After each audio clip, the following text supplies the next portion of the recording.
Alright guys, been a while since I've been on here. Apologies for that. I've been at home, here at home without any definite schedule, waiting on a job offer to come in from a couple places I've applied to. I lose track of what day it is. But good news is I got the laptop back. The video should look better. The microphone back a little bit because I think I turned the boost up. The sound should be a little bit better. Everything should be a little bit better. I should start making better intros again now that I've got my normal Movie Maker program back online. And what I want to do coming up this off season, give you a little bit of a preview here before I break down this video, is kind of what I did at the beginning of the season, just run down position by position the entire team.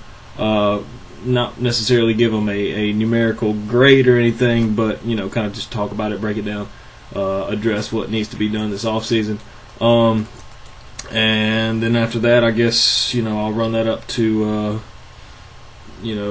probably till we start hearing some stuff about labor deals. So we'll have plenty to talk about this offseason with the labor situation, the draft, the free agency, coaching search, all that kind of stuff that's going to be going down for our team this season that we're not used to here in the past few years. So it should be kind of exciting if nothing else. We did put up with a miserable year. We should have a pretty exciting offseason. Let's go ahead and talk about general breakdown of the season. It wasn't good. Finished 2-14. You knew you were going to lose to Atlanta here in the last game. As soon as they needed to win that game, you knew we didn't have a shot. And on a little side note, here's the one week that I don't post my picks online, and you can choose whether or not you believe me. I went 14-2. I called a lot of upsets. I called Tampa Bay over New Orleans just because I knew that New Orleans in the back of their mind was going to be like, Atlanta's not going to lose that game. And that that little prevailing attitude would kind of creep in. And Tampa Bay was going to go all out. I knew Tampa Bay was going to go all out. New Orleans was probably going to, whether they admit it or not, let the notion that Atlanta was going to win anyway creep in their mind. And Tampa Bay was going to win that one. I also called, what was the other one I called? I might have been the only one that was an upset. I called Detroit over Minnesota. That wasn't necessarily an upset. I did pick Oakland, and I actually picked Houston. Surprisingly, to upset Jacksonville, I figured Indianapolis was going to win. I think Jacksonville, that wasn't really a surprise because Jacksonville was missing their quarterback and their running back. So, I did go 14-2. I didn't pick the Seattle game right. I didn't pick the Philadelphia game right, and we got a 7-9 team in the playoffs while two 10-6 teams sit out in New York and Tampa Bay. I think that's kind of messed up. But then again, I don't want to have a knee-jerk reaction and start messing with the system after it's worked for so many years. This is the first time we've had a losing team in. A friend of mine pointed out to me that Oakland is also the first team to go undefeated in their division and not win it. Not only not win it, but not to make the playoffs. So, how can you go 6-0 in your division?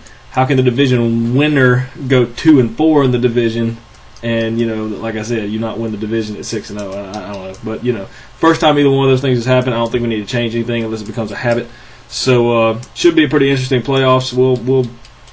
I hadn't even looked at the wild card matchups. I guess I'll go on there real quick near the end of the video and make picks based on who's playing in the wild card games this coming weekend. But let's break down some generic stats over the season. It wasn't pretty. A lot of young guys, no veteran leadership on the roster to speak of. Other than a guy like maybe Steve Smith and John Beeson. John Beeson's a leader type, but then again, he's only a 4th-year player. So. There's only so much he can do, and he hasn't necessarily been through the tough times. Steve Smith's been through the tough. He's the only one left in that 1-15 team, aside from John Casey, and there's only so much the kicker can do in terms of team support on the field. But tough season. You knew it was going to be a tough season. Everybody was kind of optimistic, secretly optimistic at the beginning of the season, but nobody, I don't think, was really surprised by how bad this season got. We'll just run down some numbers. Total offense, 258.4 yards per game. That's good for 32nd.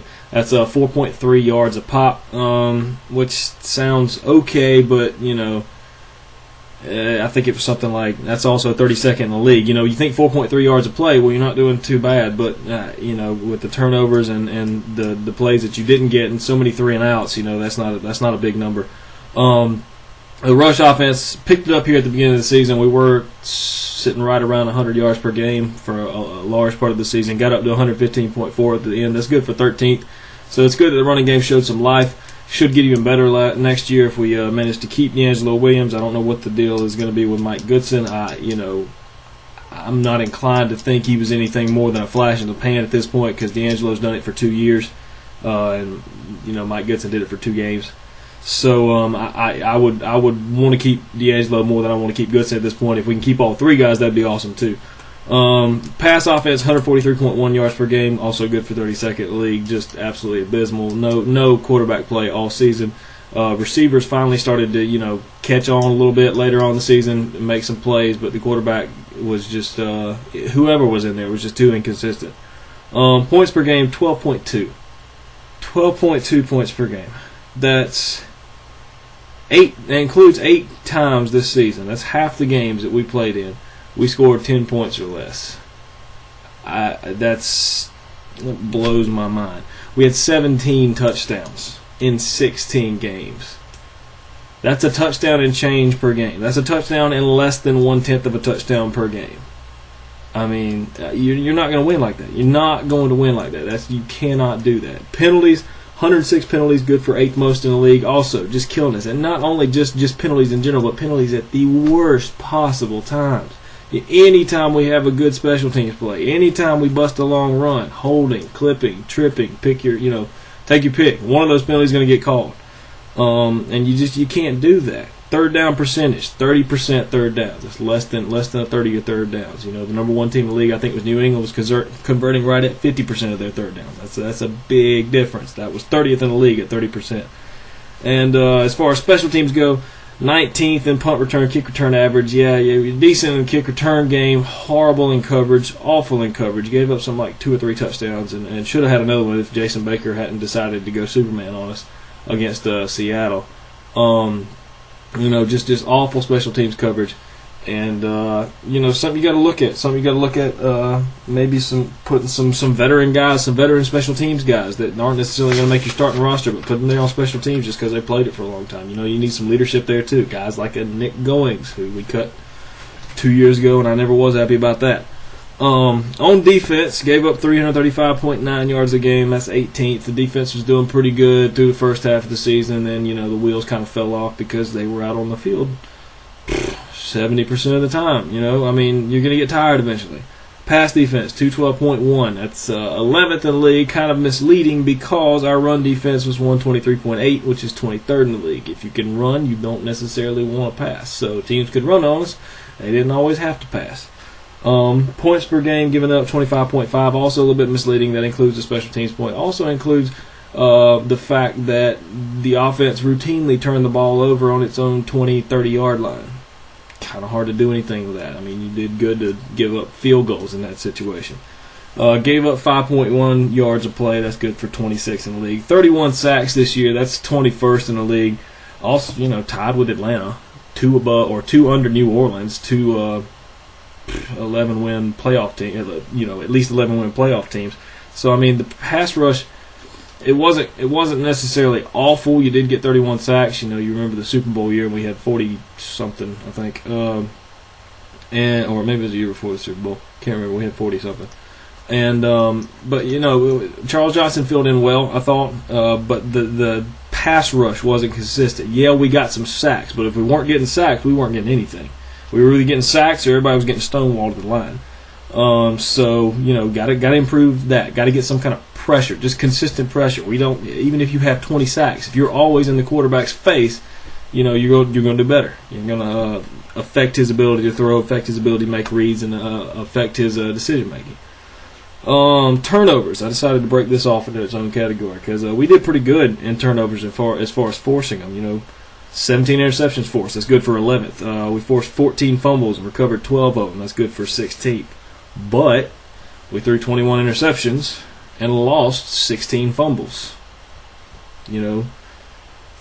21 interceptions is 4th in the league. The 16 fumbles lost is 1st in the league, -8 difference, even though you had a decent amount of takeaways this year, just because you turned the ball over that much. And I don't know where the fumbling suddenly came from. That was not a problem at all last year or the year before, and now we can't even hold on to the ball. And that's all the running backs. So a lot of stuff to improve this offseason. Real quick, let's talk about, if any of y'all are in the fantasy football leagues, I got screwed in the ESPN league that I can't remember who's in charge of it. I think Dave Johnston, or is it Jeremy? Jeremy Bull's in charge of the Yahoo league. I think somebody's in charge of the ESPN league that we were in. It's 14-team ESPN league. I went 11-2. I got a bye in the first round of the playoffs. And the game that Adrian Peterson was playing in, whenever the first round of the playoff started, I can't remember who it was even against, but started that night. It was a Sunday night or I think it was a Monday night game. Starts at like 8:27, kickoff 8:20 whenever it starts. At 8:32, I look on ESPN.com and it's reporting 8:32. ESPN has reported that Adrian Peterson will not be active tonight, and I was like, what, and I lost that game by like 3 points. So whatever. I went 11-2. Everybody knows. And then I obliterated the next two people I played in the compensation, or the it's a compensation, whatever the word I'm looking for. Y'all know what word I'm looking for here. The games that don't matter, but you still play just because you want to finish in third place. And I finished in third place. Anyway, that happened. I haven't added up my season totals, and I've got it on like 4 pieces of paper here, so we'll do that for the next video. Or I may just put it on the bottom here in this video after I get finished with it. Anyway, coming up, wait a minute, I gotta look at the picks on, let's look at the schedule of wild card games. Okay, we'll break down the wild card games here. Let me write this out. We got Indianapolis going to New York Jets coming to Indianapolis. I think Indy's going to win that game. I like the Jets. I like Peyton Manning more. I just don't think Peyton Manning. I think he's got something going there, even though they're missing a lot of guys. I just gut feeling Indianapolis wins that game. Baltimore, Kansas City. I like Baltimore. Kansas City. It was a nice story this year, but I just don't see them getting through Baltimore. It's not going to happen. Baltimore tops Kansas City. Green Bay, Philadelphia. Michael Vick comes back. Green Bay kind of. Man. These are all tough games to pick except for the last one. Green Bay at Philadelphia. I'm going to have to go with Philly, just based on the fact they're at home. We're going to go with the Eagles. New Orleans at Seattle. No brainer here. Seattle should not even be in the playoffs. New Orleans is going to win. So, those are your 4 wildcard picks. We will catch y'all some other time on here when I break down. I guess we'll start off with quarterbacks at some point, and then we'll pick the rest of the games throughout the playoffs. So, until I see you again, which I'm not sure what it's going to be, Clips Fan 46, a.k.a. Nick Woodfin. We're repping that Carolina Pride through the off-season, hoping that things are going to be a little better next year, and we'll catch you when I catch you.